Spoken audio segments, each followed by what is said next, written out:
जिसने जमा किया वो ही विड्रॉ कर सकता है, और अगर मर गया तो डूब जाता है। ऐसा भी होता है। अब ये सब पुढ़ारी उन बैंकों में ले जाके पैसा रखते हैं, और जिन पुढ़ारियों ने उन बैंकों में पैसा रखा है उनके बारे में मैंने पिछले 10 वर्षों में कुछ आंकड़े इकट्ठे किए हैं, कुछ दस्तावेज इकट्ठे किए हैं। मेरे एक मित्र हैं, अमेरिका में रहते हैं, उनका नाम है शिव खेड़ा। आपने सुना होगा, आजकल अखबारों में उनका बहुत जाहिरात आता है। उनकी एक लिखी हुई पुस्तक है जीत आपकी, बहुत चलती है पूरे देश में। शिव खेड़ा बेसिकली इकोनॉमिस्ट हैं, अर्थशास्त्री, और उनका इसी विषय पर अध्ययन है। भारत के पुढ़ारी जो ब्लैक मनी पैदा करते हैं या लूट और रिश्वत का पैसा जो रखते हैं वो स्विस बैंक में जाता है, तो उसके बारे में उनका अध्ययन है। अभी थोड़े बरस से वो भारत आने लगे हैं शिव खेड़ा। अभी थोड़े समय पूर्व वो उड़ीसा में थे, संबलपुर नाम के गांव में, मैं भी था वहां पर। हम दोनों व्याख्यान देने एक ही शहर में गए। तो शिव खेड़ा से अभी शायद मेरी 1.5-2 महीने पहले मुलाकात हुई। तो मैंने उनको पूछा कि आपके स्टैटिस्टिक्स क्या कहते हैं, कितना पैसा है भारत के पुढ़ारियों का स्विस बैंक में। तो उन्होंने कहा राजीव भाई, जो लेटेस्ट इंफॉर्मेशन मेरे पास है उसके अनुसार भारत के पुढ़ारियों का स्विस बैंक में $2000 बिलियन, $2000 बिलियन। अब ये कितना होता है? 2000 अबज डॉलर। 1 अबज में 100 कोटी और $1 में 47 रुपए, तो 2000 अबज डॉलर कितना? 2000 अबज डॉलर आप समझ लो 98 लाख कोटी रुपए, माने 100 लाख कोटी रुपए के आसपास। हमारी कुल लोक संख्या 100 कोटी और पुढ़ारियों का पैसा 100 लाख कोटी, तो एक एक को कितना मिल सकता है? आप सोचो जरा, 100 लाख कोटी पुढ़ारियों का पैसा स्विस बैंक में पड़ा है। और इनमें मजे की बात ऐसी है, वो ये बताते हैं शिव खेड़ा कि बहुत सारे पुढ़ारी हैं जो मर गए लेकिन पैसा वहां पड़ा हुआ, क्योंकि अब उनके परिवार का कोई विड्रॉ नहीं कर सकता। कानून उनका ऐसा है कि जो जमा करेगा वही विड्रॉ करेगा, नॉमिनी वो एक्सेप्ट नहीं करते। तो आप सोचो इतना पैसा। तब मेरे समझ में अब सब बात आती है। बात क्या आती है? 10 पंचवर्षीय योजनाएं हुई, 9 पंचवर्षीय, उनमें 90 लाख कोटी खर्च हुआ, लेकिन देश का विकास और वैसे का वैसा ही है, गरीबी, भूखमरी, बेकारी। तो ये गया कहां? यही पैसा है जो स्विस बैंक में गया। पुढ़ारियों ने रिश्वत ली, घोटाले किए, घोटाले का पैसा कहां गया? स्विस बैंक में गया। और वो पैसा जो स्विस बैंक में पड़ा है, अगर भारत में होता तो देश में गरीब और बेकार व्यक्ति का नामो निशान नहीं होता, क्योंकि इतना पैसा अगर हमारी करेंसी में होता, हमारे लोकल करेंसी के सर्कुलेशन में, इकोनॉमी में होता ये पैसा, तो आप जानते हैं इसमें से क्या हो सकता? कोई मजाक बात नहीं है। 2000 अबज डॉलर बहुत रकम होती है। अगर ये 2000 अबज डॉलर देश में रहती, पुढ़ारियों ने देश के बैंकों में ही रखा होता, बैंक में से हमने कर्ज लिया होता, कर्जे से कोई कारखाना चलाया होता, कारखाने में माल बनाया होता, माल बनाकर बाजार में बेचा होता, बेचकर मुनाफा कमाया होता, फिर कर्ज को वापस किया होता, फिर दूसरे ने लिया होता, तो आप सोचो देश का कितना औद्योगिक उत्पादन में बढ़ोतरी हो सकती थी इसी पैसे। और मैं तो बोलता हूं कुछ भी नहीं किया होता, सब गरीबों को बांट दिया होता खुले हाथ से, तो हर एक गरीब आदमी कोटिपति हो जाता है। ये देश की गरीबी का मुख्य कारण है, प्रमुख कारण है। ये पुढ़ारी लोग अपनी बेईमानी को छुपाने के लिए क्या कहते हैं? लोक संख्या बाढ़ इस देश में है, इसलिए देश में गरीबी, भूखमरी है। और मैं तो कई पुढ़ारियों को जानता हूं जो आमदार और खासदार बनने के पहले उनके पास टूटी साइकिल नहीं थी चलने, और आज एक के पास 400-400 कोटी की संपत्ति, 500-500 कोटी की संपत्ति। ऐसे भी कई पुढ़ारियों को मैं जानता हूं जो सिनेमा का टिकट ब्लैक करते थे, आमदार खासदारों में, आज उनके पास 500-500 कोटी की संपत्ति। ये कहां से आ रहा है सारा? तो वो कहते हैं ईश्वर ने हमें दिया, भगवान ने दिया, भगवान उन्हीं को देता, मुझे क्यों नहीं देता, आपको क्यों नहीं देता? और उनके घर में कोई पेड़ लगा है रुपए का, वो हिलाते हैं तो उसमें से गिरता है। ये सब हमारा पैसा, आपका पैसा, मेरी मेहनत का, आपकी मेहनत का, ये गलती से इनके हाथ में लग गया या घोटाला करके उनके हाथ में लग गया, उसी में से ये सब चलता है। तो भारत की गरीबी, भूखमरी, बेकारी का सबसे बड़ा कारण मैं मानता हूं देश का पैसा परदेश जाना, देश की लक्ष्मी का परदेश जाना, देश की संपत्ति का परदेश जाना। हमारे धर्म शास्त्रों में लिखा हुआ है कि लक्ष्मी अगर आपसे नाराज हो जाए तो आप गरीब हो जाएंगे, लक्ष्मी का नाराज होने का अर्थ है लक्ष्मी आपके घर से निकल जाए, परिवार से बाहर जाए तो आप गरीब हो जाएंगे। तो देश एक बड़ा परिवार है, देश में से पैसा निकल गया, लक्ष्मी चली गई तो देश गरीब हो जाएगा। तो वही गरीबी लगातार हमें बढ़ती हुई दिखाई दे रही है। बेकारी क्यों आ रही है इस देश में? बेकारी का एक दूसरा बड़ा कारण, बेकारी का कारण ये है कि हमारे पुढ़ारियों ने पिछले 10 वर्षों से या 15 वर्षों से एक व्यवस्था चलाई है जिसको उदारीकरण कहते हैं, जागतिकीकरण कहते हैं। उस व्यवस्था में अंधाधुंध परदेशी माल, अंधाधुंध परदेशी कंपनियां आ रही हैं। और हमारे पुढ़ारियों ने क्या किया कि जो परदेशी माल भारत में आकर बिक रहा है उस पर टैक्स बहुत कम कर दिया, और परदेशी माल पर जो पाबंदी थी, जो कॉन्स्ट्रेंट थे, वो सब हटा लिए। जो उनके ऊपर रिस्ट्रिक्शन थे वो सब हटा लिए हैं, टैक्स के रिस्ट्रिक्शन हटा लिए हैं, और जो अमाउंट के रिस्ट्रिक्शंस थे वो भी हटा लिए हैं। वो सब क्वांटिटेटिव रिस्ट्रिक्शन, टैक्सेशन के रिस्ट्रिक्शन सब हटा लिए। तो अंधाधुंध परदेशी माल बिक रहा और बहुत सस्ती कीमत पर। हमारे देश में आप कल्पना करो कि परदेशी माल कितनी सस्ती कीमत पर है। आजकल अपने हिंदुस्तान में पाम तेल बिकता है। उदारीकरण के बाद पाम तेल बिकना शुरू हुआ इस देश में, और 1 लीटर पाम तेल बड़े आराम से 15 रुपए से लेकर 20-22 रुपए तक मिल जाता है 1 लीटर। उसी भारत में 1 लीटर शिंग तेल आप खरीदो, नारियल का खोपरे का तेल आप खरीदो, या कोई 1 लीटर कपास का तेल खरीदो, या 1 लीटर सरसों का तेल खरीदो, तो वो आपको 30-35 रुपए लीटर से 60-70 रुपए लीटर है। तो अपने देश का जो स्वदेशी तेल है वो 30-35 रुपए लीटर से 60-70 रुपए लीटर तक, और जो परदेशी पाम तेल है वो 15 रुपए से लेकर 25-30 रुपए लीटर तक। तो पाम तेल अंधाधुंध बिकता है और भारत के स्वदेशी तेल सब धीरे धीरे बिकने कम हो गए हैं। तो तेल के उद्योग सब बंद हो गए। मैंने अभी थोड़े दिन पहले लोकसभा में माहिती ली, मेरे एक मित्र हैं, खासदार हैं, मैंने उनको कहा कि आप पूछो सरकार से कितने तेल उद्योग बंद हुए। उन्होंने सरकार से सवाल किया, सरकार ने जवाब दिया 1997 के साल से पाम तेल बिकना शुरू हुआ बड़ी मात्रा में, अब तक अपने देश में 64,000 तेल उद्योग बंद हो गए। 64,000 ऑयल इंडस्ट्रीज बंद हो गई। राजस्थान में बंद हो गई, गुजरात में बंद हो गई, महाराष्ट्र में बंद हो गई, मध्य प्रदेश में बंद हो गई। सभी तेल उद्योग एक एक करके बंद होते जा रहे हैं, और उन तेल उद्योगों में काम करने वाले हजारों मजदूर बेकार हो रहे हैं। और मजदूरी बेकार नहीं हो रहा है, उन तेल उद्योगों को जो सप्लाई करने वाले काश्तकार थे उनको भाव नहीं मिल रहा है, तो उनकी भी हालत खराब। तो काश्तकार भी मर रहा है, व्यापारी भी जा रहा है, मजदूर भी बेकार। जिस तरह परदेशी पाम तेल बिक रहा है उसी तरह से परदेशी कापड़ बिक रहा है। साउथ कोरिया का कापड़ बिकता है, स्विस कॉटन बिकता है, हांगकांग का कापड़ बिकता है। और अब तो सरकार ने क्या किया है, जो सिले सिलाई कापड़ मिलते थे जिनको रेडीमेड गारमेंट्स कहते हैं, उनके लिए भी दरवाजा खोल दिया है, वो भी बहुत सारे प्रदेशों से आकर बिकते।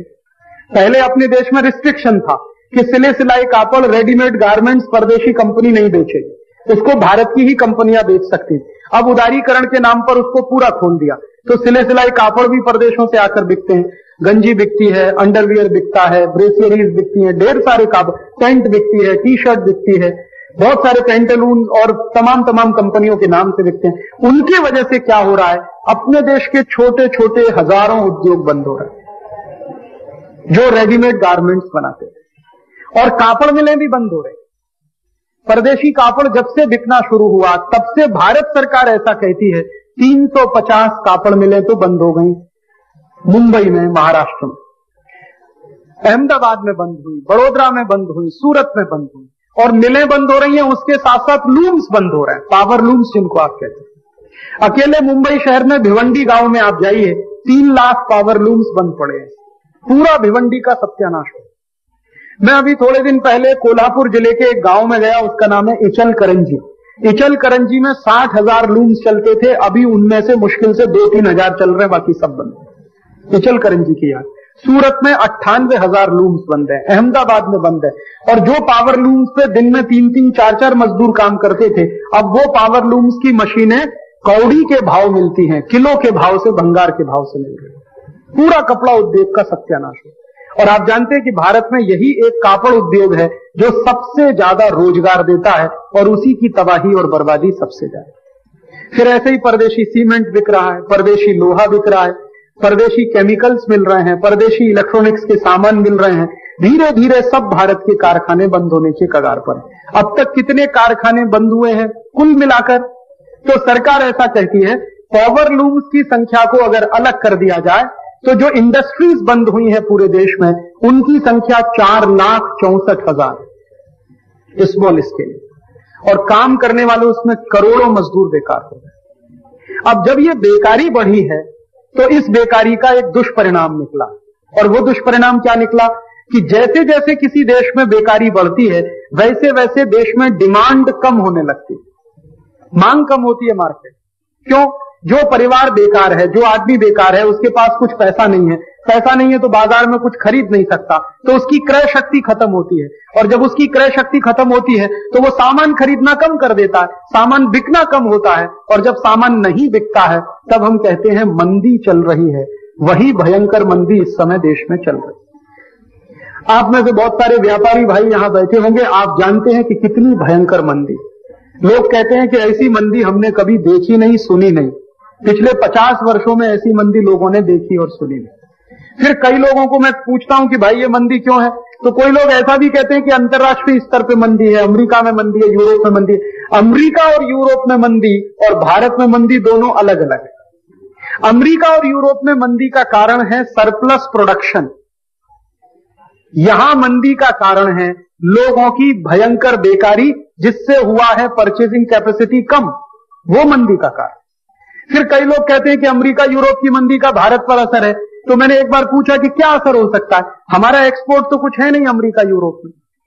जो वर्ल्ड मार्केट में टोटल एक्सपोर्ट है उसमें हमारा हिस्सा तो 0.02% है, तो वर्ल्ड मार्केट में हमारा 0.02% का हिस्सा, तो उस मंदी का अपने से क्या लेना देना? अगर वर्ल्ड मार्केट में हमारा हिस्सा 10, 15, 20% होता तो जरूर हमें उससे लेना देना होता, तो उस मंदी का अपने मंदी से कुछ लेना देना। उनकी मंदी का कारण बिल्कुल स्पष्ट है कि उनके देश में लोगों की कंजम्पशन की लिमिट पूरी हो गई, ज्यादा कंज्यूम नहीं कर सकते वो। अब चूंकि वो ज्यादा कंज्यूम नहीं कर सकते इसलिए मंदी है। और अमेरिका और यूरोप की मंदी का एक दूसरा कारण मैं और बताता हूं, जिससे 2 दिवस 3 दिवस पहले की ये जो अतिरेक की घटना है वो जुड़ी हुई है, उसको आप जरा ध्यान से समझने की कोशिश करें। ये जो वॉशिंगटन में इतना बड़ा तमाशा हो गया, 2 बड़े टॉवर्स को ध्वस्त कर दिया एक हवाई जहाज ने। ये 2 बड़े टॉवर्स करीब करीब 110 मंजिल वाले थे, जिसमें पता नहीं कितने हजार लोग मरे हैं। कोई भी निर्दोष नागरिक मरे तो दुख होना चाहिए हमें, क्योंकि हम भारतीय संस्कृति के लोग ऐसा मानते हैं कि किसी को मारने का अधिकार किसी को नहीं है, क्योंकि जीवन देने का अधिकार जब हमें नहीं है तो मारने का अधिकार हमें नहीं, तो हम तो सब दुख ही प्रकट कर सकते हैं। लेकिन ये जो घटना घटित हुई है इसका मंदी के साथ सीधा रिश्ता है, मैं ऐसा मानता हूं। आप मेरी बात को थोड़ा हो सकता है आज हंसें, लेकिन आप देखेंगे 10 वर्ष के बाद मेरी बात आपको पूरी की पूरी सच दिखाई देगी। मैं ये कहना चाहता हूं कि ये जो भयंकर दुर्घटना अतिरेकियों ने की अमेरिका में, वॉशिंगटन डीसी में 2 टॉवर उन्होंने उड़ा दिए, इसका मंदी के साथ सीधा रिश्ता है। आप पूछोगे कैसे, वो मैं बताता हूं। यूरोप और अमेरिका में मंदी क्यों आती है? मैंने यूरोप और अमेरिकन इकोनॉमी का पिछले 10-12 वर्षों में काफी स्टडी किया, और स्टडी करने के बाद मुझे जो हैरान करने वाली बात मिली, माहिती मिली, वो ये कि वहां जो है इंडस्ट्रीज जो चलती हैं उनमें जो सबसे ज्यादा इन्वेस्टमेंट होता है, जो पूंजी निवेश होता है, वो किन इंडस्ट्रीज में है?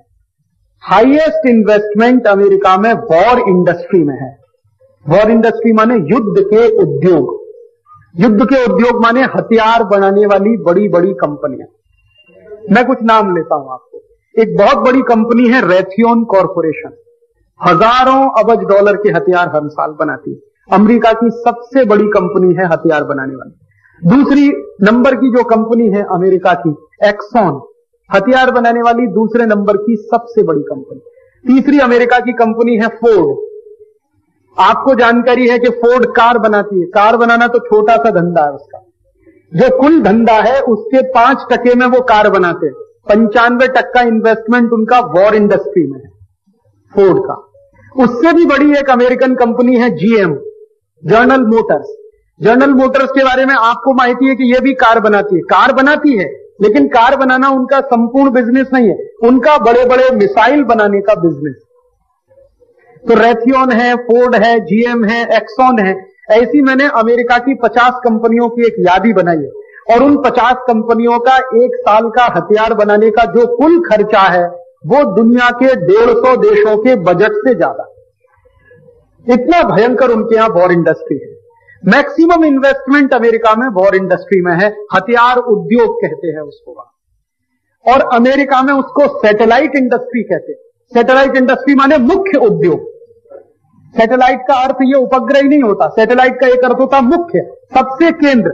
जैसे हम भारत के बारे में कहते हैं कि भारत एक कृषि प्रधान देश है, तो माने एग्रीकल्चर हमारे लिए सैटेलाइट इंडस्ट्री है। अमेरिका युद्ध प्रधान देश है, उनके लिए वॉर इंडस्ट्री सैटेलाइट इंडस्ट्री। अब अमेरिका में क्या होता है, हथियार भयंकर बनते हैं, लेकिन वो हथियार जब नहीं बिकते तभी मंदी आती है, क्योंकि हथियार बन रहा है तो बिकना ही चाहिए। नहीं बिकेगा तो कारखाने बंद है, कारखाने बंद है तो मजदूर बेकार है, और हथियारों के कारखाने बंद तो स्टील वाले कारखाने भी बंद, क्योंकि स्टील इंडस्ट्री हथियार उद्योग के लिए माल सप्लाई करती है, केमिकल इंडस्ट्री हथियार उद्योग के लिए माल सप्लाई करती है, सीमेंट इंडस्ट्री हथियार उद्योग के लिए माल सप्लाई करती है। तो सैटेलाइट इंडस्ट्री जब खतरे में आती है तो अमेरिका के 90 दूसरे उद्योग खतरे में आ जाते हैं। 90 इंडस्ट्रीज अमेरिका में है जो वॉर इंडस्ट्री पे टिकी हुई है। एक ही इंडस्ट्री है अमेरिका में जो वॉर इंडस्ट्री पे नहीं टिकी हुई है, जिसको कॉस्मेटिक्स या ड्रग्स एंड फार्मास्यूटिकल इंडस्ट्री कहते हैं। बाकी सभी इंडस्ट्रीज उनकी वॉर इंडस्ट्री से जुड़ी हुई। अब अमेरिका में क्या होता है कि हर 25-30 बरस के बाद ऐसा होता है, एक साइकिल है वहां पर। आप अगर ध्यान दें तो भयंकर मंदी आई 1905-1910 के बीच में, भयंकर मंदी अमेरिका और यूरोप में। फिर क्या हुआ, उस मंदी को दूर करने के लिए पहला विश्व युद्ध उन्होंने लड़ा 1914 में, जो शुरू हुआ और 1917 तक चला, जिसको हम फर्स्ट वर्ल्ड वॉर कहते हैं। और वो फर्स्ट वर्ल्ड वॉर लड़कर अमेरिका ने अबजों डॉलर पंप कर दिया वॉर इंडस्ट्री में, उनकी मंदी दूर कर ली उन्होंने। फिर उसके बाद क्या हुआ, मैंने कहा कि 15-20 वर्षों में ये साइकिल रिपीट होता है। तो फिर क्या हुआ, 1930 में फिर मंदी आ गई, जिसको अंग्रेजी में ग्रेट इकोनॉमिक रिसेशन भी कहते हैं। अर्थशास्त्र के कुछ विद्यार्थी बैठे होंगे तो उनको तो पढ़ाया जाता है ग्रेट इकोनॉमिक रिसेशन 1930। तो भयंकर मंदी आ गई 1930 में। फिर अमेरिका ने क्या किया, यूरोप ने क्या किया, उस 1930 की मंदी को दूर करने के लिए उन्होंने सेकंड वर्ल्ड वॉर किया, दूसरा विश्व युद्ध लड़ा। और दूसरा विश्व युद्ध शुरू कैसे हुआ, दूसरा विश्व युद्ध शुरू हुआ पर्ल हार्बर नाम की अमेरिका में एक जगह है, वहां पर अटैक हुआ। तो पर्ल हार्बर पर अटैक हुआ तो फिर विश्व युद्ध भड़क गया। दिखाया ये जाता है, बताया ये जाता है कि पर्ल हार्बर पर अटैक जापानियों ने किया, लेकिन अमेरिका के ही कुछ खोजी पत्रकारों ने अभी 3-4 बरस पूर्व ये निकाल दिया और सनसनी फैला दी पूरी दुनिया में कि 1941 में सेकंड वर्ल्ड वॉर शुरू करने के लिए पर्ल हार्बर पर अटैक अमेरिका ने खुद ही करवाया, अपने ही ऊपर अटैक करवाया। तो फिर आप पूछोगे जापानियों की थ्योरी क्या थी। जापान के कुछ नागरिकों को जबरदस्ती हवाई जहाज में बिठाया गया और उन हवाई जहाजों से बमबारी कराई गई। तो सारी दुनिया में यह संदेश गया कि जापान ने अमेरिका पर हमला बोल दिया है, तो अमेरिका ने उसी का बदला लेने के लिए जापान पर हमला बोला, जिसमें 2 एटम बम उन्होंने गिरा लिए। और 2 एटम बम गिराने के पहले भरपूर युद्ध लड़ा। रूस, ब्रिटेन और ये सब एक दूसरे के दुश्मन हो गए, एक बाजू में मित्र देश, दूसरे बाजू में शत्रु देश। 3 साल भयंकर युद्ध चला, 1941 से लेकर 1944। और 1944 में जब युद्ध धीरे धीरे कम हुआ, तो क्यों कम हुआ, उसकी बड़ी इंटरेस्टिंग स्टोरी है। वो ये कि अमेरिका की हथियार बनाने वाली कंपनियों के सारे गोडाउन खाली हो गए, इसलिए शांति हो गई। और शांति भी कैसी जबरदस्त हुई, दुनिया में एक पीस उन्होंने बनाया, वर्ल्ड पीस कॉन्फ्रेंस बोला। और उस वर्ल्ड पीस कॉन्फ्रेंस का जो रिजल्ट निकला, आउटपुट निकला, वो यूनाइटेड नेशंस बन गया। और यूनाइटेड नेशंस को यह कहा गया कि भविष्य में कभी भी युद्ध नहीं होना चाहिए। तो फिर उन्होंने 1 साल की, 2 साल की, 3 साल की युद्ध की लड़त के बाद अपनी मंदी को कम कर लिया। अब वो मंदी कम हो गई, फिर उसके बाद अब फिर मंदी आ गई अमेरिका में। अब मंदी आई है तो फिर उनको युद्ध लड़ना है। बीच में भी एक बार मंदी आई थी 1980 के आसपास, तो उस मंदी को दूर करने के लिए उन्होंने इराक और ईरान को आपस में लड़वा दिया। 10 साल दोनों कुत्ते की तरह से लड़ते। आप सुनेंगे तो हैरान हो जाएंगे, ईरान और इराक का जो युद्ध हुआ वो कैसी बात से शुरू हुआ। मैं आपको एक सच घटना बताता हूं। वॉशिंगटन पोस्ट नाम का एक अखबार, वो अखबार में एक दिन खबर छपी कि ईरान और इराक के बीच में एक तेल क्षेत्र है जिसको शत अल अरब कहते हैं, वहां भयंकर तेल छुपा हुआ है। खबर छपी अखबार, अमेरिका के अखबार। अब जैसे ही ये खबर छपी तो इराक की सरकार को मालूम हुआ कि हमारे देश में कोई इलाका है जहां बहुत तेल है। ईरान को भी लगा कि हमारा भी एक इलाका है, वहां पर बहुत तेल है। वो इलाका था बफर जोन के इलाका। बफर स्टेट एक ऐसा इलाका होता है जिसमें किसी भी देश का कब्जा नहीं होता, दोनों देश चाहें तो उसको समय पर इस्तेमाल कर सकते हैं, लेकिन वो नो मैंस लैंड होती है ज्यादातर जो बफर स्टेट होती है। तो शतल अरब में तेल छुपा है, तो इराक ने कहा ये हमारा, ईरान ने कहा ये हमारा, तो अमेरिका बीच में चौधरी बन के आया। उसने कहा भाई आपस में लड़ते क्यों हो? तो उसने कहा क्या करें, तो यूनाइटेड नेशंस में प्रस्ताव ले आओ। तो दोनों ने कहा ठीक है प्रस्ताव ले आओ। तो यूनाइटेड नेशन में प्रस्ताव आया, तो यूनाइटेड नेशंस ने कहा कि अरे अब कैसे तय किया जाए, तेल किसका है, क्षेत्र किसका है, तो ऐसा करिए आप युद्ध लड़ लीजिए आपस। बाकायदा यूनाइटेड नेशंस की सिक्योरिटी काउंसिल में ये बात आई कि आप युद्ध लड़ लो। तो ईरान इराक दोनों तैयार हो गए। अमेरिका यही चाहता था। अब ईरान इराक ने जब युद्ध की तैयारी शुरू की तो अमेरिका की हथियार बेचने वाली कंपनियों के मजे आ गए। उन्होंने इराक को भी हथियार बेचे, ईरान को भी बेचे, धुआंधार। इधर से सप्लाई ईरान को, उधर से इराक को। और अमेरिका की कंपनियों ने ग्रुप्स बना लिए, कुछ कंपनियां इराक के समर्थन में, कुछ ईरान के समर्थन, धुआंधार हथियार बेचे। और 10 बरस युद्ध चला, और 10 बरस के युद्ध में दोनों देशों ने एक दूसरे के 80 लाख नागरिक मार लिए। फिर भी फैसला नहीं हुआ कि कौन जीता कौन हारा। 10 बरस युद्ध चला, 80 लाख लोग मरे, कोई फैसला नहीं हुआ कौन जीता कौन हारा। फिर सिक्योरिटी काउंसिल की एक मीटिंग हुई और उसने कहा भाई फैसला कर लो आपस में। तो पहले भी हो सकता था, लेकिन कहा युद्ध लड़ लो। अब कहा फैसला कर लो। फैसला करने की बात तब आई जब हथियार खत्म हो गए, गोडाउन खाली हो गए, रातों रात पैदा नहीं हो सकते, तो चलो फैसला करो। तो फैसला हुआ। तो फैसला क्या किया अमेरिका ने चौधरी बनके कि अगर तेल है तो खोदते हैं उसको, आधा आधा बांट लेंगे। अब ये बात तो पहले भी समझ में आती थी, आधा आधा बांट लेंगे। तो उन्होंने कहा ठीक है। अब दोनों देशों के बीच तेल खुदाई का काम शुरू हुआ, तो ठेका किसको मिले वो सवाल आया। तो अमेरिका ने हमारी कंपनियों को दे दो ठेका। ना इराक को ईरान पर भरोसा, ना ईरान को इराक पर भरोसा। दोनों एक ही सभ्यता के देश, एक ही जाति के हैं, लेकिन एक दूसरे के दुश्मन हो गए कट्टर। तो उनका भरोसा नहीं एक दूसरे पे। तो अमेरिका की उसमें लाग लग गई। वो जो बिल्ली बंदर की कहानी है ना, वो आप जानते, 2 बिल्ली लड़ती थी, एक बंदर था, और वो एक की रोटी खाता था, वो दूसरे की भी। तो वो कहानी में पूरी रोटी बंदर ही खा गया, बिल्लियों को कुछ नहीं मिला। वही हुआ इसमें ईरान इराक के साथ। तो अमेरिका ने कहा हमको दे दो धंधा। तो उन्होंने कहा ठीक है। तो दोनों अमेरिकी कंपनियां जिन्होंने युद्ध के लिए हथियार बेचे थे, उन्हीं को तेल निकालने का ठेका भी मिला। अब उन कंपनियों ने तेल खोदना शुरू किया, माने ड्रिगिंग शुरू की। और जब करते गए 2-3 बरस के बाद कहा कि यहां कुछ भी तेल नहीं है, हो गया काम। अब जब ये तय हो गया कि इसमें कुछ भी तेल नहीं है, तो ईरान इराक वालों ने सिर पे माथा अपना पीटा कि हम पागलों की तरह से लड़ते रहे, अब यहां कुछ भी तेल नहीं। तब इराक के राष्ट्रपति जिसका नाम है सद्दाम हुसैन, उसने कहा कि अमेरिका ने हमको लड़वाया, ये खलनायक है, ये विलेन है। तब से वो अमेरिका के खिलाफ हो गया। तो अब अमेरिका कहता सद्दाम हुसैन को मार दो, क्योंकि वो अब अमेरिका की पोल खोलता है, इसलिए उसको मार दो। अब वो क्या है तमाशा सारा कि सद्दाम हुसैन ने वॉशिंगटन पोस्ट अखबार के ऊपर केस किया, क्योंकि खबर वहां छपी थी कि यहां भयंकर तेल है। अखबार में खबर छपी थी, अखबार वाले गए और कोर्ट में माफी मांगाए कि हमारे से गलती हो गई। बस किस्सा खत्म हो गया, कोर्ट ने छोड़ दिया हम, क्योंकि मुकदमा अमेरिका की कोर्ट में हुआ। क्योंकि वॉशिंगटन पोस्ट अखबार जो है, उनकी जो ज्यूरिसडिक्शन का वो है ना, हर एक अखबार का अपना एरिया होता है, तो वो कहते हैं हमारा एरिया तो अमेरिका है। तो गए वो केस करने, अमेरिका के जज ने उनको माफ कर दिया, भाई गलती हो गई। लेकिन उनकी गलती से 80 लाख लोग मर गए, इसकी माफी उन्होंने कभी नहीं मांगी। वो सारा खेल क्यों किया गया? अमेरिका को मंदी दूर करनी थी, हथियार बेचना था, तो वो सब खेल हो गया। अब देखिए मैं आता हूं अब की घटना। अभी 3-4 दिन पहले फिर घटना हुई है, 2 टावर ध्वस्त हो गए 110 मंजिल के। अब कहा जाता है कि अतिरेकियों ने उसको तोड़ दिया, हालांकि सबूत उसके बारे में अभी तक कुछ नहीं मिला कि किसने तोड़ा, किसने बम मारा। लेकिन मैं मेरे मन की बात आपसे कहना चाहता हूं, हो सकता है कि वो थोड़े दिवस के बाद आपको सच साबित हो जाए। मुझे मन में ऐसा लगता है, मेरा इंस्टिंक्ट ये कहता है कि ये टावर अमेरिका ने खुद तोड़वाए,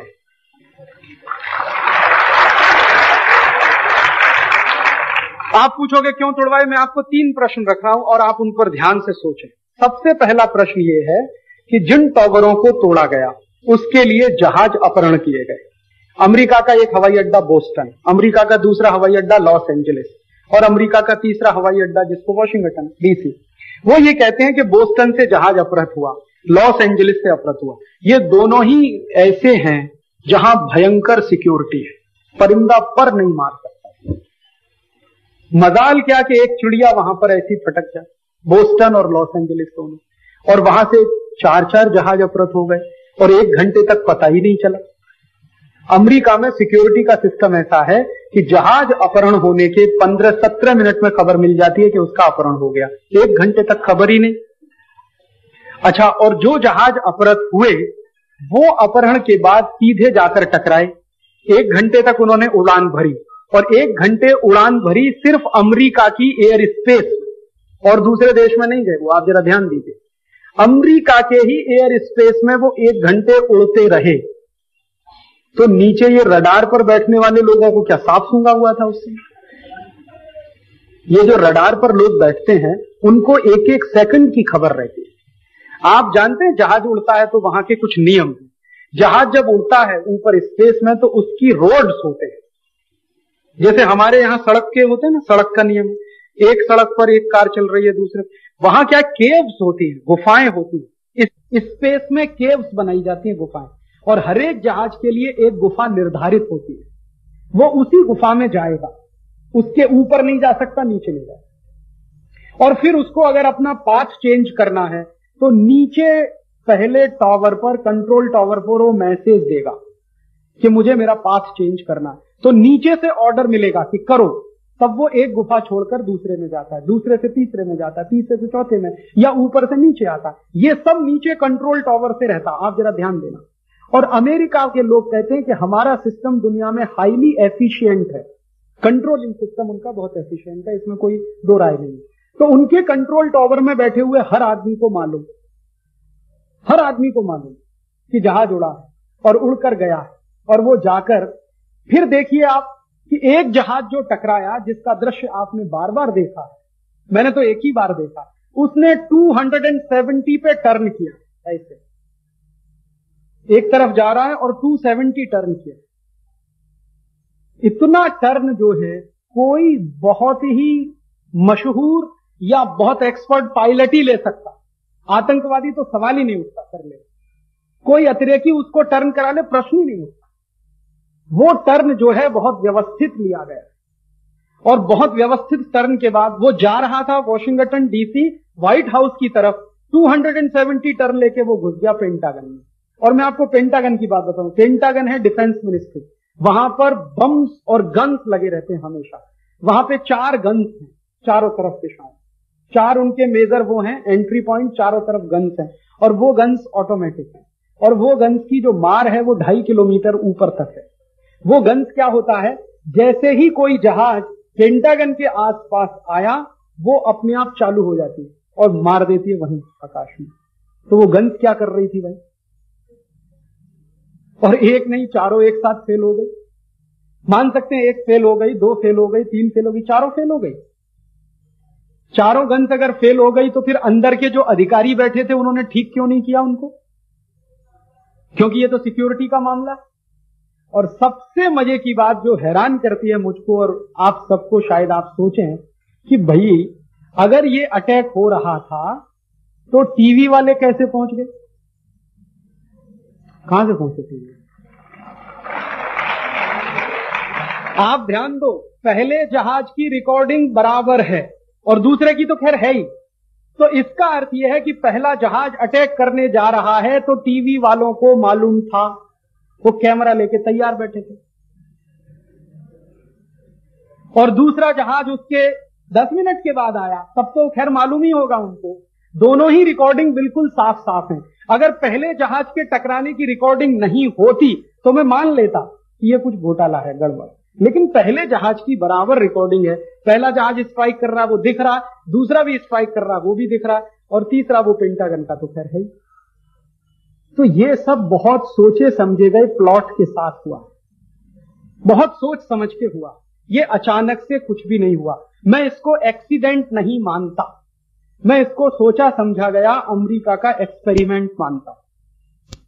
अच्छा आप देखो एक और मजे की बात, जैसे ही अटैक हो गया आप जरा ढूंढो उस समय जॉर्ज बुश कहां था।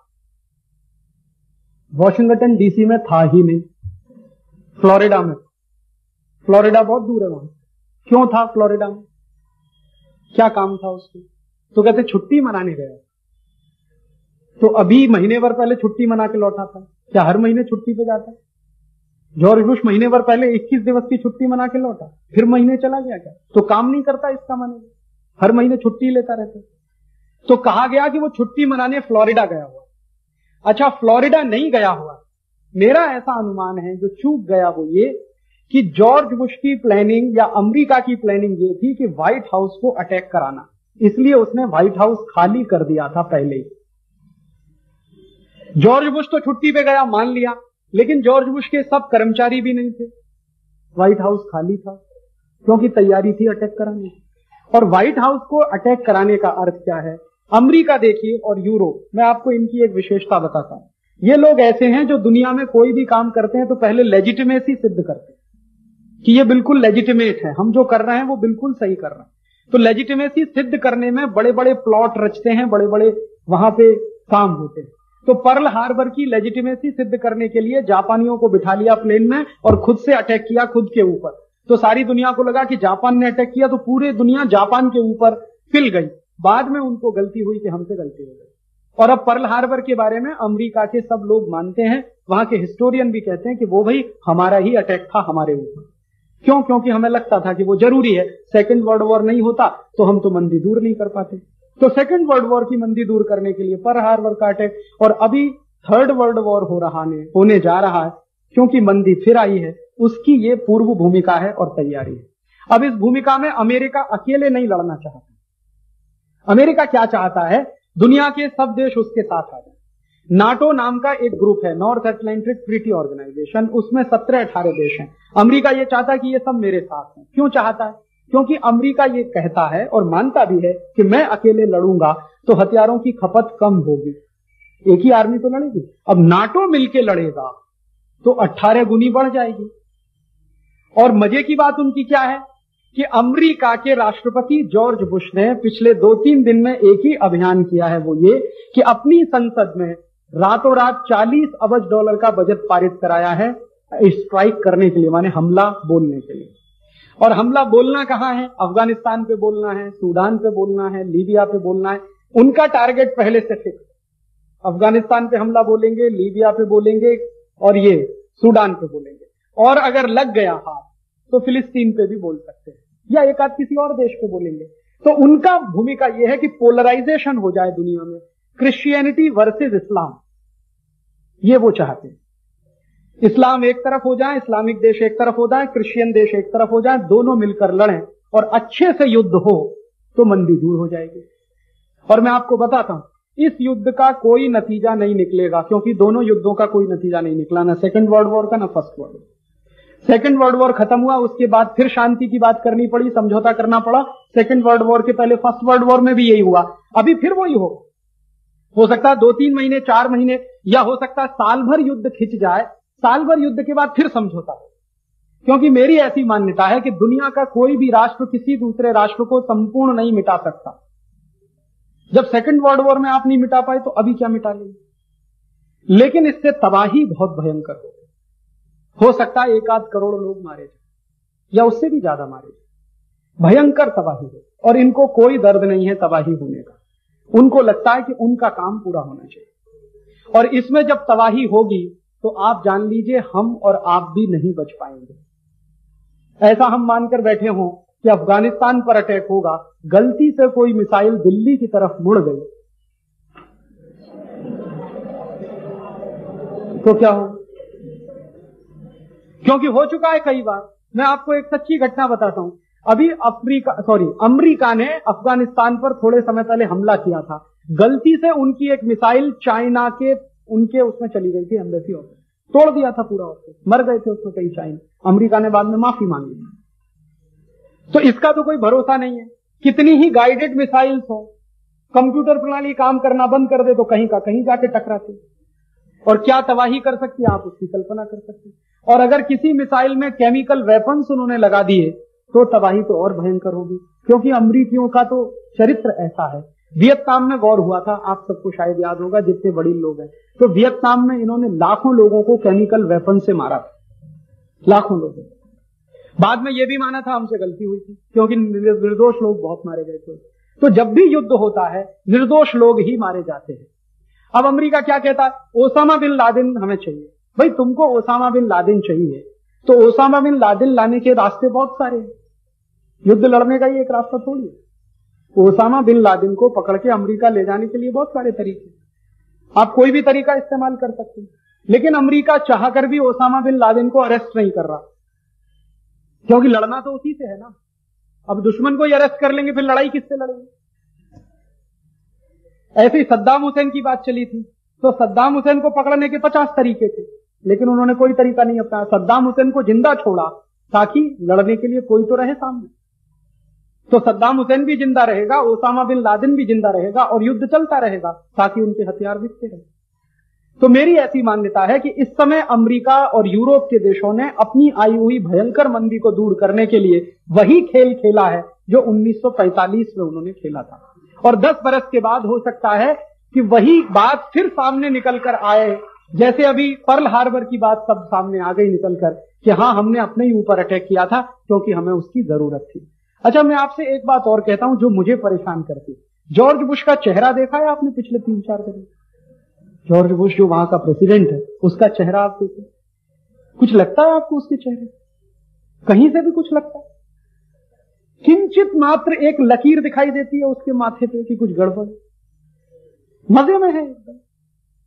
और इतने मजे में आदमी वही रह सकता है जो प्लॉट बनाया हो, और तो रही नहीं। अचानक से किसी देश पर इतना बड़ा अटैक हो जाए तो हवाइयां उड़ने लगती हैं चेहरे। आप परवेज मुशर्रफ का चेहरा देखिए,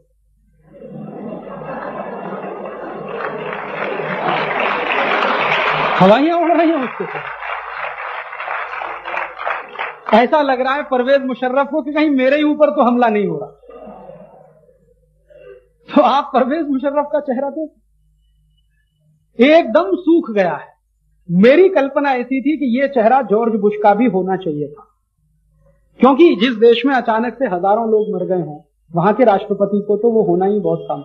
लेकिन नहीं है, बिल्कुल नहीं है, कहीं से भी टेंशन नहीं है जॉर्ज बुश को। और सिर्फ जॉर्ज बुश ही क्यों, कॉलिन पॉवेल को नहीं है जो उनका रक्षा मंत्री है, किसी को नहीं है।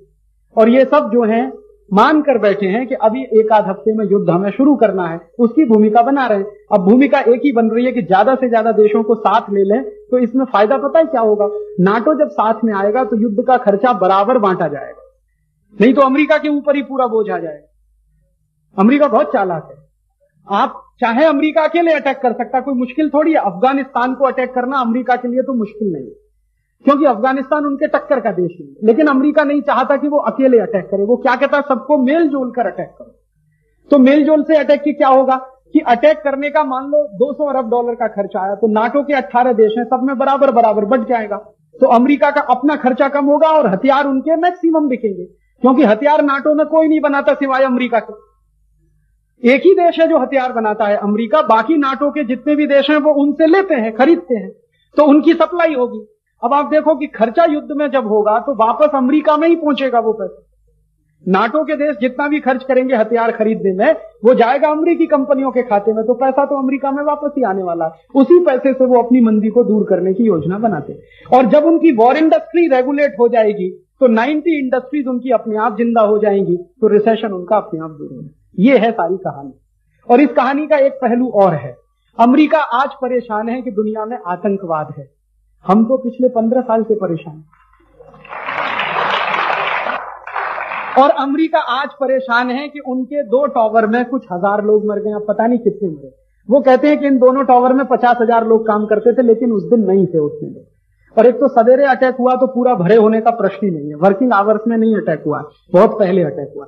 तो मेरा ऐसा मानना है कि अगर लाशें निकाली जाए, वैसे तो मिलना बहुत मुश्किल है, 2-2.5 हजार लोगों से ज्यादा नहीं मरे, मैक्सिमम होंगे तो 2-2.5 हजार लोग मरे, 3,000 मर गए होंगे ज्यादा।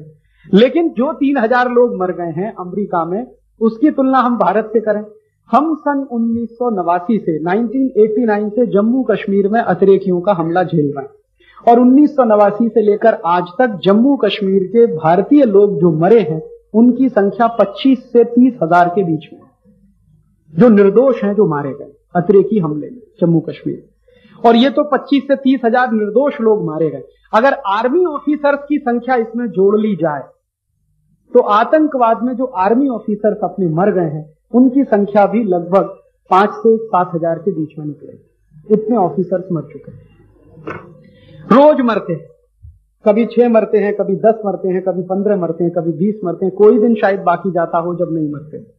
अमेरिका का राष्ट्रपति बिल क्लिंटन जब भारत आया था तो इन्हीं अतिरेकियों ने छत्तीसिंगपुरा में एक साथ 36 लोगों का मर्डर किया।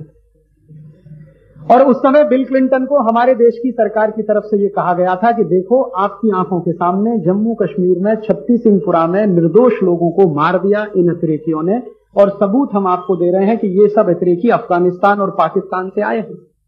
तो बिल क्लिंटन को यह कहा गया कि आप भारत से रवाना होने के पूर्व, वापस जाने के पूर्व कम से कम पाकिस्तान को आतंकवादी देश तो घोषित कर दो।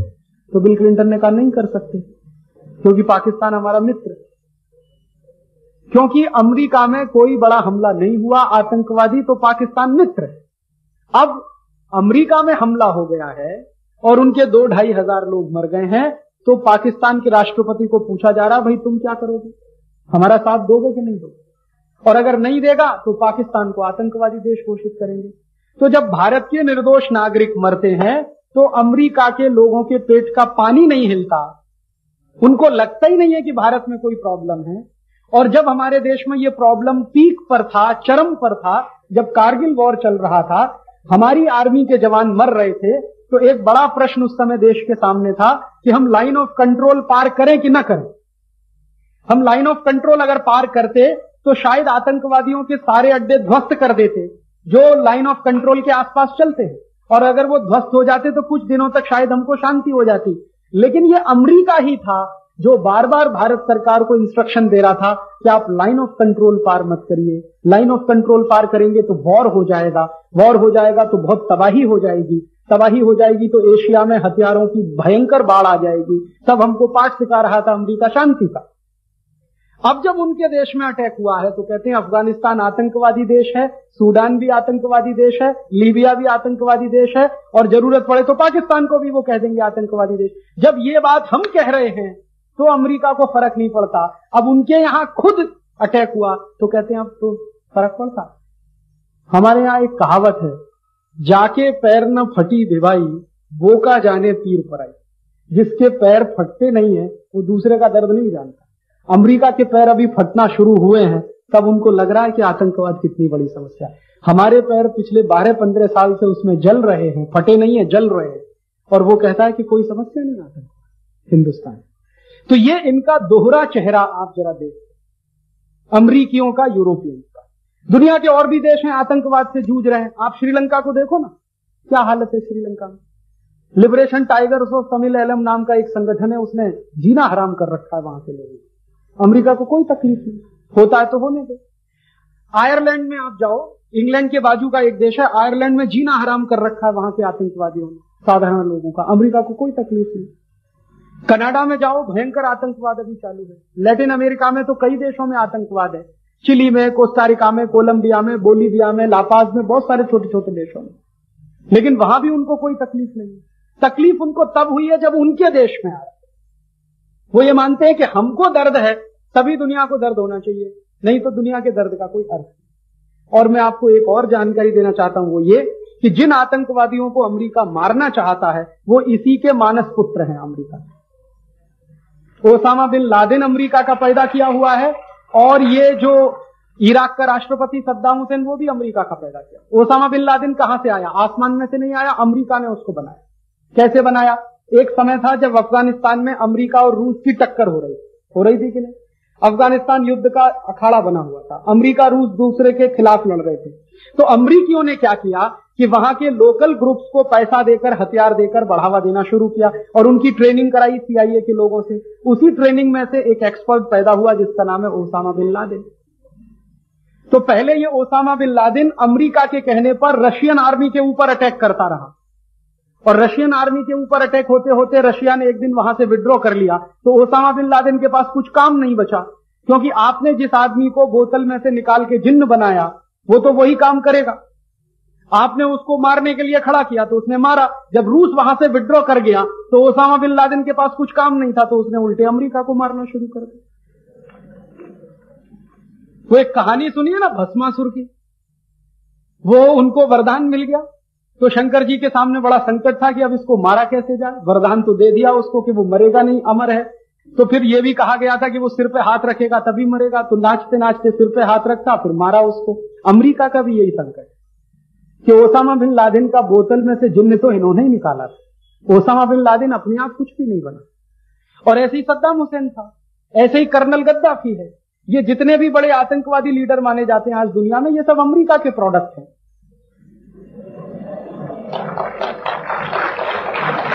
अमेरिका कॉलगेट, क्लोजअप, पेप्सोडेंट ही पैदा नहीं करता, आतंकवादी भी पैदा करता। उनके सिर्फ कंपनियां ही प्रोडक्ट नहीं बनाती, उनकी जो एजेंसियां हैं वो खतरनाक प्रोडक्ट बनाती। तो ये उनके प्रोडक्ट हैं जो दुनिया भर में अभी बिखरे हुए हैं। अब उन्हीं को मारने के लिए उन्हें अभियान चलाना, और वो अभियान इसलिए महत्व का है कि दुनिया में अब कोई दूसरा तो है नहीं टक्कर देने वाला, एक ही है।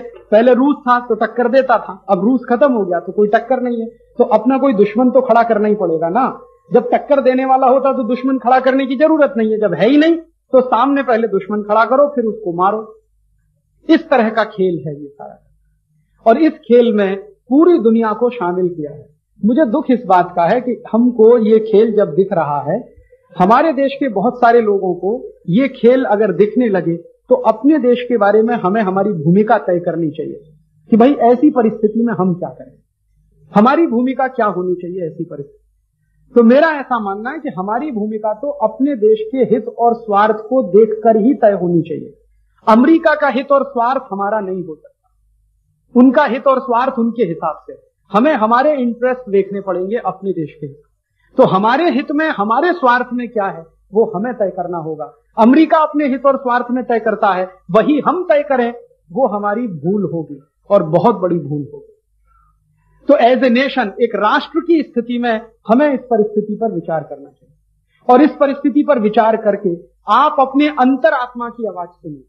कोई पूछेगा कि राजीव भाई कहां जाएंगे आप, किस पक्ष में, अमेरिका की तरफ खड़े होंगे या इनकी तरफ खड़े होंगे? मैं कहता हूं किसी की तरफ खड़े होने की जरूरत नहीं है, आप अपनी अंतरात्मा को सुनो वो क्या कह रहे हैं। ऐसे जहां भी कभी आपको कोई कंफ्यूजन हो अपने मन में कि हम इधर खड़े हों या इधर खड़े हों, कंफ्यूजन लाने का नहीं, अपने दिल की आवाज सुनो वो क्या कहता है। मेरे दिल की आवाज ये कह रही है कि हम दोनों में से किसी के पक्ष में नहीं जा सकते, हम दोनों में से किसी के पक्ष में नहीं जा सकते, ना हम अमेरिका के पक्ष में जा सकते हैं ना ये इस्लामिक आतंकवादियों के पक्ष में जा सकते। हमें हमारे पक्ष को देखने की जरूरत है, और ध्यान इस बात की रखने की जरूरत है कि इस पूरे एपिसोड में कहीं हमारा नुकसान ना हो जाए बहुत बड़े पैमाने। 3 नुकसान होने की बहुत बड़ी संभावना है देश। सबसे पहला नुकसान क्या होगा कि जब भयंकर वॉर होगा तो ये ओपेक कंट्री जो है ना, तेल की सप्लाई रोक देंगे, और तेल की सप्लाई अगर रोकी उन्होंने तो डीजल पेट्रोल की भयंकर क्राइसिस होगी। हमारा देश काफी मामले में पर निर्भर है डीजल और पेट्रोल पे, स्वावलंबी हम कभी हुए नहीं, होने की हमने कोशिश भी नहीं की। हम हमेशा डीजल पेट्रोल के ही जीवन में बिताते रहे अपने आप। अब है नहीं इतना हमारे पास, और सप्लाई या तो रुकेगी या बहुत महंगा कर देंगे। 30-32 बैरल तो, $30-32 बैरल तो अभी कर ही दिया उन्होंने। युद्ध शुरू होते वो 50 भी हो सकता, $50 बैरल, 60 भी हो सकता, 100 भी हो सकता, कुछ भी हो सकता। और ओपेक कंट्रीज के रेगुलेशन पर किसी का कंट्रोल नहीं।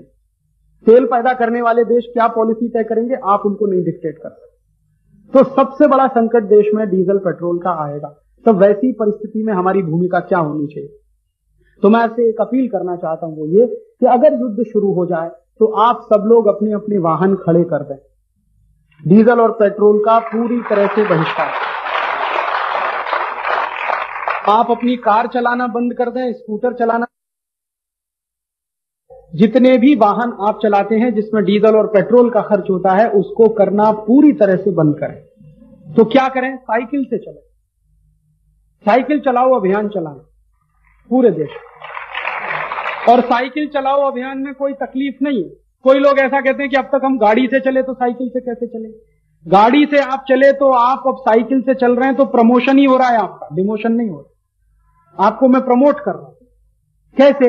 आप साइकिल से चलेंगे तो अपने स्वास्थ्य की रक्षा करेंगे। जिनको डायबिटीज है वो महीने भर चल रहे हैं साइकिल से, डायबिटीज नॉर्मल। जिनको लो बीपी हाई बीपी है वो साइकिल से चल रहे हैं, वो 1 महीने में नॉर्मल। जिनको मोटापा बहुत हो गया है और उसको कम करना है वो साइकिल से चल रहे हैं, 2-3 महीने में नॉर्मल। जिनकी किडनी फेलियर होने के चांसेस हैं, तकलीफ ज्यादा है, वो साइकिल से चलें, पानी ज्यादा पिए तो वो भी नॉर्मल। 20 बीमारियां आपकी खत्म हो जाएगी। डायबिटीज तो गारंटी से जाएगा। डायबिटीज का मतलब समझते हैं? आप खा रहे हैं लेकिन वो कंज्यूम नहीं हो रहा। बहुत खा रहे हैं, एनर्जी तो पैदा हो ही रही है लेकिन आप उसको कंज्यूम ही नहीं कर रहे। तो कंजम्पशन का एक रास्ता खुलेगा जब आप साइकिल का पैडल चलाएंगे। और साइकिल अगर चलना शुरू हो जाए तो प्रदूषण खत्म, धुएं से मुक्ति मिल जाएगी। धुआं होगा ही नहीं, और धुआं नहीं होगा तो फेफड़ों में कार्बन डाइऑक्साइड नहीं जाएगी। फेफड़ों में नहीं जाएगी तो टीबी जैसी खतरनाक बीमारी से बचेंगे, ब्रोंको निमोनिया से बचेंगे, बहुत सारी बीमारियों से बचेंगे। और साइकिल से जब चले तो उसके आगे एक बोर्ड लगा लें, उस पे लिखें कि मैं साइकिल से चल रहा हूं। क्यों? मैं मेरे देश के स्वाभिमान की रक्षा करना चाहता हूं, इसलिए मैं साइकिल से चल। आप पूछोगे इससे स्वाभिमान की रक्षा कैसे होगी? इससे स्वाभिमान की रक्षा ऐसे होगी कि जब युद्ध का समय होता है और किसी चीज की भयंकर क्राइसिस हो जाती है तो आपको कटोरा लेके भीख मांगनी पड़ेगी ओपेक देशों के सामने। और अगर आप कटोरा लेके भीख मांगेंगे तो वो शर्तें बताएंगे आपको कि हमारी ये शर्त मानो तब हम आपको देंगे, नहीं तो नहीं देंगे। तो आप राष्ट्र की अस्मिता से समझौता करेंगे तो स्वाभिमान को बेचेंगे। तो राष्ट्र का स्वाभिमान बेचने से अच्छा कुछ कष्ट करें अपने जीवन में, साइकिल से चलें, नहीं तो पैदल चलें। मैं आपको एक फॉर्मूला देके जाता हूं। 5 किलोमीटर के एरिया में अगर आपको काम है तो पैदल चलें आप। जब युद्ध शुरू हो जाए 5 किलोमीटर एरिया में कोई भी काम हो तो पैदल चलें। 5 किलोमीटर से अगर 10 किलोमीटर तक कोई काम है तो साइकिल से चलें, या 15 किलोमीटर तक है तो भी साइकिल से चलें। और उसके आगे का काम है तो पब्लिक व्हीकल से चलें, जैसे बस है, ट्रेन है। एक बस में एक साथ 60 लोग चलेंगे, आप अकेली कार में एक व्यक्ति चलेगा, पेट्रोल का कंजम्पशन उसी के हिसाब से आप जोड़ो। तो पब्लिक यूटिलिटी व्हीकल जो है, बस हो सकती है, ट्रेन हो सकती है, ट्रक हो सकता है, उसमें आप चलना शुरू करें। और मैं ऐसा मानता हूं कि आप सब अकोला वासियों को दिन में 5 किलोमीटर से ज्यादा तो कुछ काम है नहीं, तो पैदल चल के ही आपका तो पूरा हो जाए। कभी इमरजेंसी आई तो 10 किलोमीटर में आएगी, तो साइकिल है उसके लिए, तो एक एक साइकिल आप ले लीजिए। अब जिनके पास है वो बहुत अच्छे लोग हैं, नहीं है तो ले लें। फिर आप कहोगे कि राजीव भाई ये साइकिल ले लें तो उससे क्या एक फायदा और होगा। अगर आप साइकिल लेंगे तो हिंदुस्तान में साइकिल बनाने के लिए स्टील की खपत बढ़ेगी क्या नहीं, लोहे की। और स्टील की खपत बढ़ेगी तो स्टील हमारी कोर इंडस्ट्री है। भारत में 2 ही कोर इंडस्ट्री है, स्टील और सीमेंट। तो स्टील कोर इंडस्ट्री है, इस कोर इंडस्ट्री में डिमांड खड़ी होगी, किसकी? स्टील की डिमांड खड़ी होगी तो प्रोडक्शन बढ़ेगा तो स्टील एरिया का मंदी खत्म होगा, और स्टील में मंदी खत्म हुआ तो 90 दूसरे उद्योगों में मंदी खत्म होगा। तो ये बहुत दूर तक जाएगी बात। तो आप अभी से तैयारी करिए साइकिल चलाने, पैदल चलने की तैयारी कल से चालू कर दीजिए साइकिल चलाने की, क्योंकि युद्ध कभी भी हो सकता है, 2 दिन में हो सकता है, 3 दिन में भी। तो पहला काम तो अपने राष्ट्र के स्वाभिमान की रक्षा करने के लिए साइकिल से चलने का संकल्प करें, पैदल चलने का संकल्प करें। दूसरा एक काम और करें, जब भी युद्ध होता है तो अंतरराष्ट्रीय स्तर पर जो आयात हम कर रहे हैं उसकी भी कीमत बहुत बढ़ती है। आज हम कोई चीज $10 में खरीद रहे हैं, युद्ध अगर हो गया तो वो चीज $50 में भी मिलेगी। तो हम ये तय करें कि हमें अंतरराष्ट्रीय स्तर पर क्या चीज आयात नहीं करनी। तो जो फालतू की बकवास है जिसकी हमें कोई जरूरत नहीं, वो सब आयात टोटली बंद करें। जैसे हमें पाम ऑयल इंपोर्ट करने की कोई जरूरत नहीं, बंद करो, क्योंकि युद्ध के दिनों में एक एक डॉलर बहुत कीमती होगा, एक एक पाई बहुत कीमती होगा। तो आप जो फालतू के आयात कर रहे हैं, जैसे पाम ऑयल हम इंपोर्ट कर रहे हैं, बंद करो, कोई जरूरत नहीं। कापड़ इंपोर्ट कर रहे हैं, बंद करो, उसकी कोई जरूरत नहीं। बहुत सारे ऐसे सामान हम इंपोर्ट कर रहे हैं जो शेतकारियों के द्वारा बनाए जा सकते हैं, उनको बंद करो। जैसे दाल इंपोर्ट हो रही है आजकल, बंद कर दो। चावल इंपोर्ट हो रहा है, उसको भी बंद कर दो। गेहूं इंपोर्ट हो रहा है, उसको भी बंद कर दो। हर एक परदेशी वस्तु जो जरूरत नहीं है। तो आप पूछोगे जरूरी कहां है? सिर्फ कुछ दवाएं ऐसी हैं जो भारत में नहीं बनती हैं, उन्हीं का इंपोर्ट चालू रखो। युद्ध के दिनों में सारा इंपोर्ट बंद कर दो। तो ये दूसरा काम। और ये इंपोर्ट कैसे बंद होगा? आप इन सब विदेशी चीजों की डिमांड खत्म कर दो, इंपोर्ट बंद हो जाएगा। क्योंकि व्यापारी इनको इंपोर्ट कर रहा है, डिमांड है मार्केट में, डिमांड आप खत्म कर दो, इंपोर्ट नहीं करेगा। तो डिमांड खत्म करने या खड़ा करने का काम हमारे अपने हाथ में।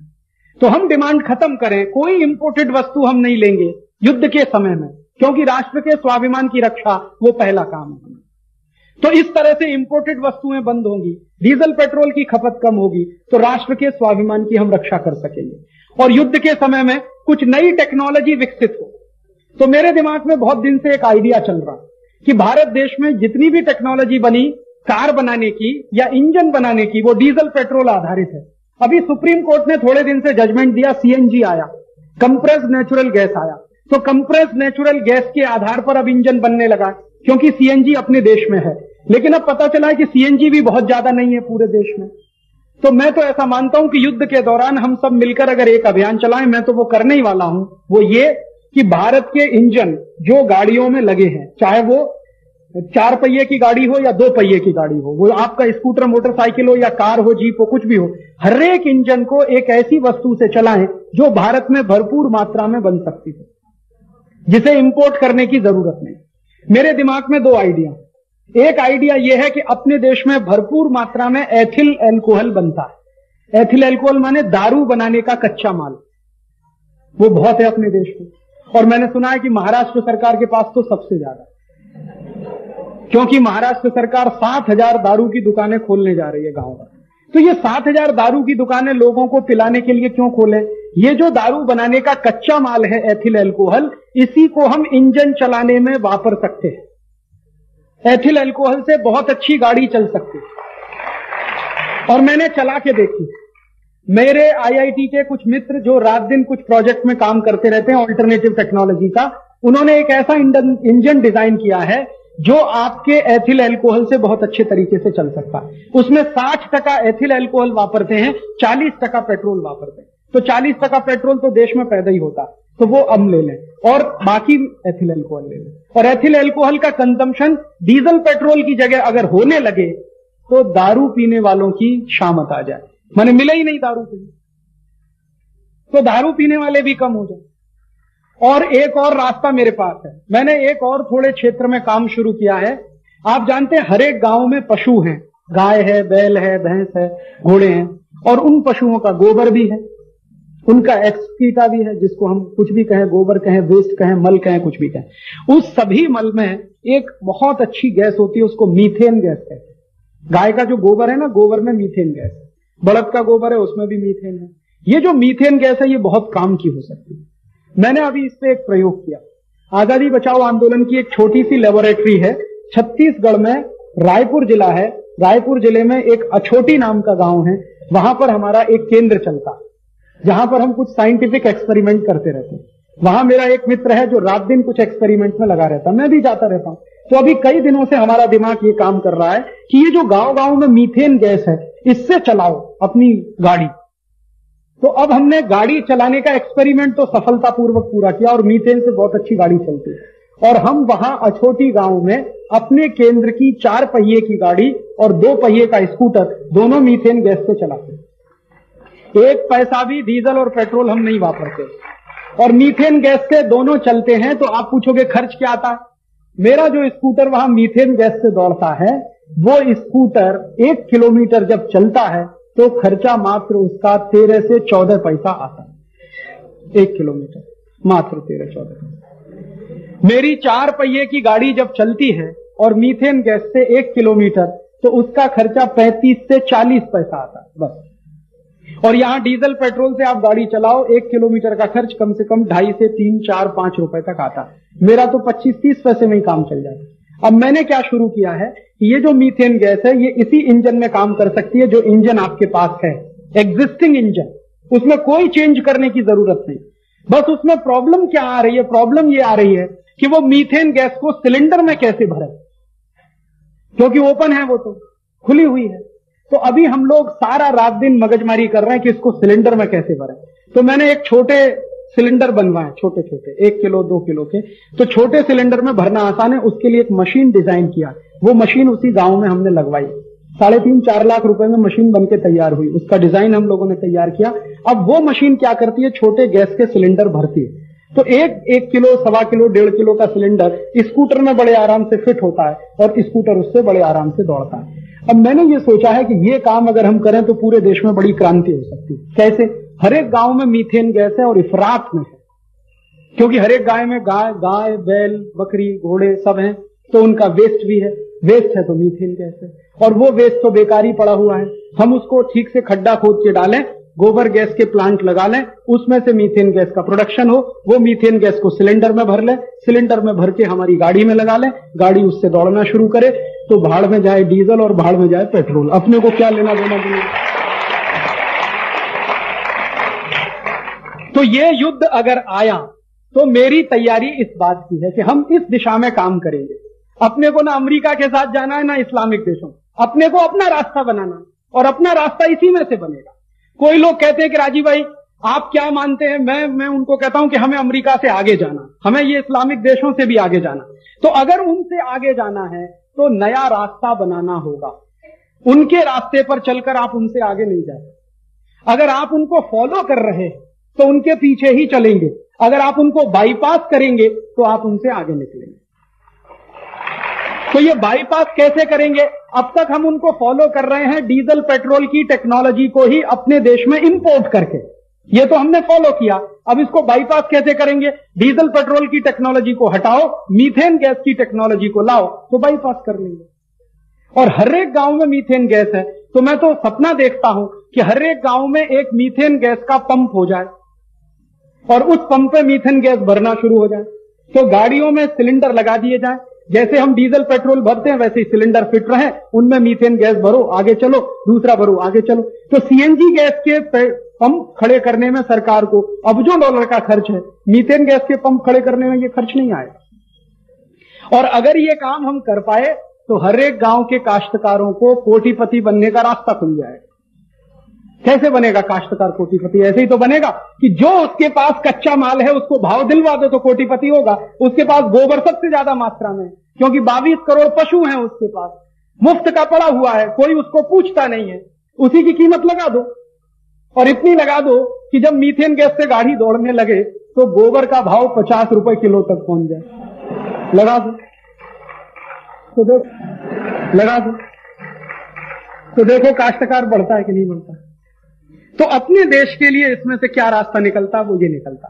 तो इसमें मैं फिर रिपीट करना चाहता हूं कि युद्ध अभी होगा, ये नहीं रुकेगा, क्योंकि अमेरिका बिल्कुल आमादा है। अमेरिका को मंदी दूर करनी है, वो अटैक करेगा। उस अटैक को रिटेलिएट करने के लिए इस्लामिक देश एक होंगे। उनमें हो सकता है 2-3 देश अमेरिका के साथ जाएं, बाकी सब एक साथ होंगे। ये भयंकर चलेगा। इस भयंकर युद्ध में करोड़ों लोग मारे जा सकते हैं, करोड़ों लोग मारे जा सकते हैं। उनमें आप कभी अफसोस नहीं करना कि आपके कोई भाई बंद मरे, क्योंकि अमेरिका में जो रह रहे हैं उनके मरने की चांसेस सबसे ज्यादा है। तो मैं तो आपको कहता हूं कि चिट्ठी लिख दो तुरंत। आपके जितने रिश्तेदार अमेरिका में कह रहे हो, कह दो कि तुरंत भागाओ। वो कहेंगे भाई बैंक अकाउंट अरे छोड़ के आ जाओ भाई, जिंदगी प्यारी है, ये बैंक अकाउंट के चक्कर में मत फंसो। क्यों? युद्ध अगर शुरू हुआ तो आप ये जान लीजिए ना वॉशिंगटन सुरक्षित है ना न्यूयॉर्क सुरक्षित, क्योंकि अमेरिका जिनको मारेगा उनके पास भी अमेरिका को मारने की शक्ति है, वो कमजोर नहीं है, और उनको अमेरिका की ही कंपनियों से वो शक्ति मिली, तो मारेंगे वो भी अमेरिका को। तो अमेरिका के भी कई देश, कई शहर निशाने पर हैं, यूरोप के भी शहर निशाने पर हैं, और उसमें लोग मरेंगे, तो अपने भी लोग मरेंगे, क्योंकि 30-35 लाख हिंदुस्तानी अमेरिका में रहते हैं। तो इन हिंदुस्तानियों को कहो कि भाई बहुत खा लिया तुमने अमेरिका का डॉलर, अब आ जाओ। वो कहते हैं ना लौट के बुद्धू घर को आए, तो आ जाओ जल्दी, नहीं तो गए काम से। और काम से कैसे जाएंगे? वैसे काफी काम से तो चले गए। अमेरिका में मंदी है, मंदी में 66,000 .com कंपनियां बंद हो गई, तो 1.25 लाख हिंदुस्तानियों को निकाल बाहर किया है उन्होंने, और उनका वीजा रिन्यू नहीं हो रहा, और वो तो कह रहे हैं कि भाग जाओ आप जल्दी से हिंदुस्तान।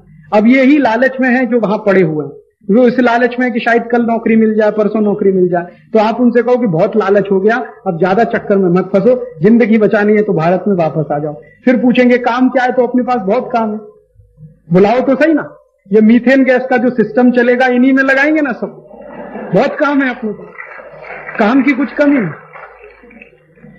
क्योंकि जब ये सिस्टम चलेगा ना तो टेक्नोलॉजी बनेगी, टेक्नोलॉजी बनेगी, डिमांड खड़ी होगी, डिमांड खड़ी होगी तो सप्लाई साइड लानी पड़ेगी, तो कई प्रोडक्शन यूनिट लगानी पड़ेगी, उसको कौन चलाएगा? यही लोग चलाएंगे, आ जाए। तो काश्तकार तो कच्चा माल सप्लाई करेगा, ये उसकी टेक्निकल साइड संभालेंगे, और हो सकता है इसमें से कोई नई चीजें भी निकल आए। मैंने तो एक एथिल अल्कोहल की बात कही, मैंने तो एक मीथेन की बात कही, हो सकता है और 50 चीजें इसमें से निकल आए, क्योंकि जब एक नई रिसर्च शुरू होती है इनोवेटिव, तो वो 50 रास्ते खोलती है दुनिया में। एक रिसर्च शुरू होती है, बहुत सारे रास्ते खुलते हैं, तो अपने लिए भी रास्ते उसमें से खुलेंगे। तो जब युद्ध हो तो हमें हमारे देश के लिए स्वाभिमान की रक्षा करनी है, और स्वाभिमान की रक्षा करने के लिए हमें संकल्प लेना होगा। और वो संकल्प ये कि जैसे ही युद्ध शुरू हो, मैं आप सबसे विनम्र निवेदन कर रहा हूं, डीजल पेट्रोल का खर्च बिल्कुल खत्म करें।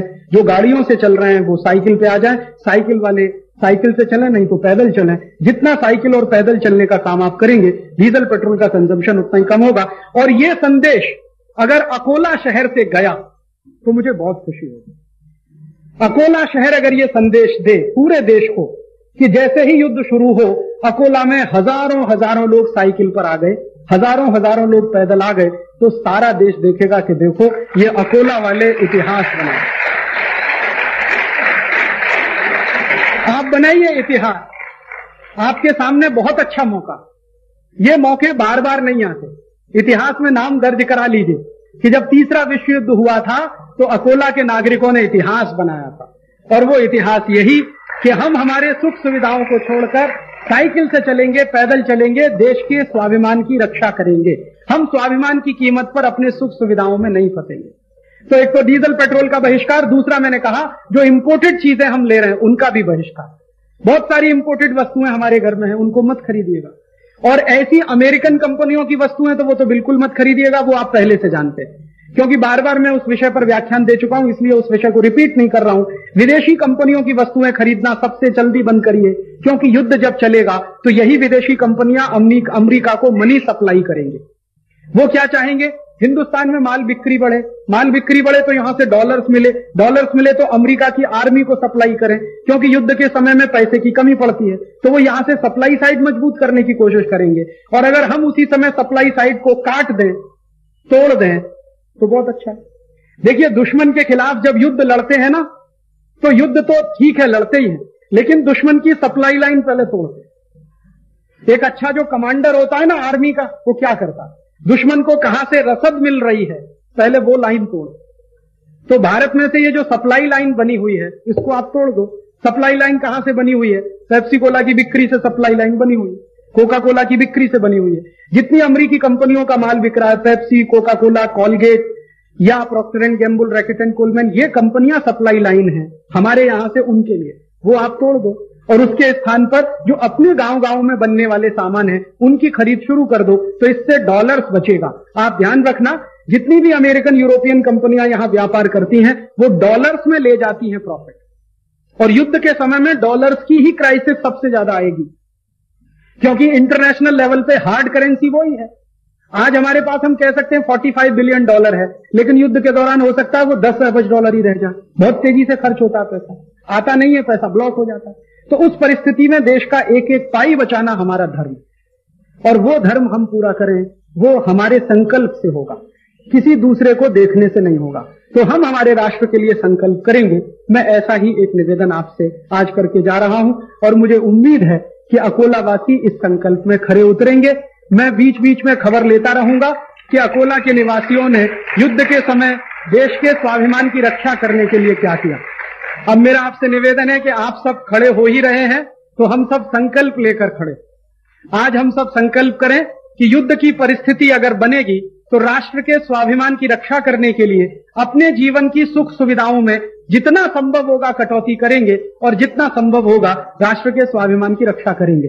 तो मैं संकल्प कराऊंगा, आप सब मेरे पीछे पीछे संकल्प को दोहराएंगे। मैं संकल्प बोलूंगा तो जहां मैं बोलूंगा करता हूं, वहां पर सब महिलाएं बोलेंगी करती हूं। बोलिए, अभी अपना दाहिना हाथ सामने करिए, उजवा हाथ सामने करिए, और मेरे पीछे पीछे संकल्प करिए। संकल्प करिए, बोलिए, मैं संकल्प करता हूं कि किसी भी युद्ध की स्थिति में